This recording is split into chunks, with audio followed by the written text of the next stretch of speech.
Have you ever whispered the question, God, why did you let this happen to me?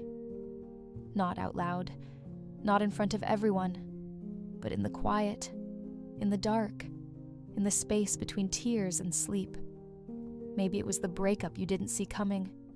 Maybe it was the miscarriage, the diagnosis, the betrayal, the job you lost, the prayer that went unanswered, and somewhere inside, beneath the sadness, was confusion.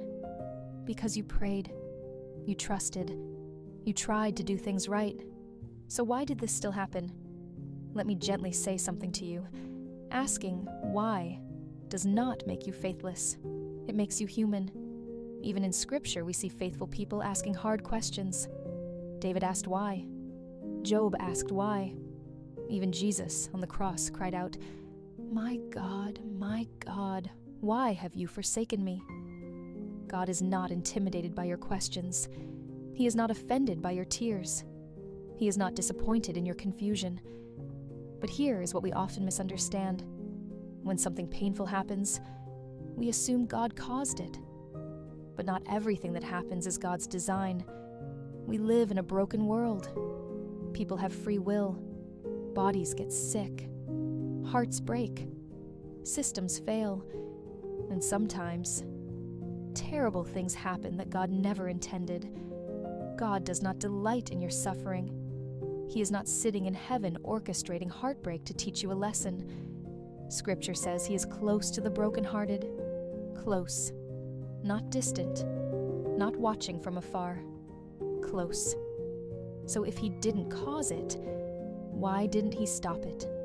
That's the harder question, isn't it? And here is where faith becomes deeper than feelings.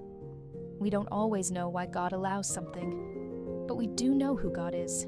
He is good. He is faithful. He is near. And He is able to bring life out of places that feel dead. Think about this. The worst day in history was the crucifixion. To the disciples, it looked like loss, failure, the end. But what they could not see was resurrection on the other side. God has a way of working in the unseen, not always preventing the storm, but walking with you through it. Not always closing the chapter you wanted to keep, but writing a story bigger than the one you imagined. And I know, that doesn't erase the pain. It doesn't make the tears disappear. But it shifts something. Instead of asking, "Why did you do this to me?" we begin asking, "God, where are you in this?" And the answer is always, right here. He is in the hospital room. He is in the empty apartment. He is in the courtroom. He is in the car where you cried alone. He is in the middle of your anxiety. He is in the place where your heart feels shattered. Sometimes God's protection doesn't look like prevention. Sometimes it looks like preservation. You're still here, still breathing, still standing, still hoping, even if it's fragile. That's not an accident. And maybe, just maybe, this didn't happen to destroy you. Maybe it's happening in a world where broken things occur. But God is using it to deepen you, strengthen you, clarify you, refine you, not because He enjoys your pain, but because He refuses to waste it. There are parts of you that only grow in the dark.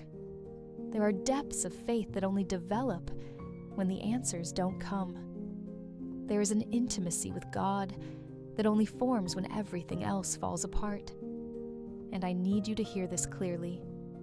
This situation is not proof that God abandoned you. It is not evidence that you did something wrong.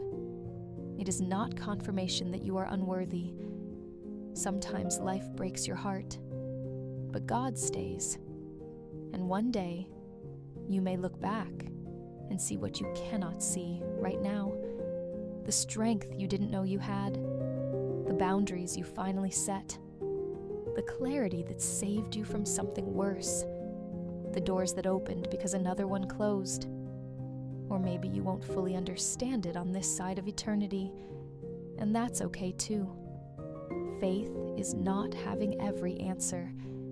Faith is trusting the character of God when you don't understand His timing. So if you're asking, why did God let this happen to me? Let me offer you a different question to hold on to. What if this is not the end of your story? What if this is not punishment, but preparation? What if God is not against you, but quietly rebuilding you?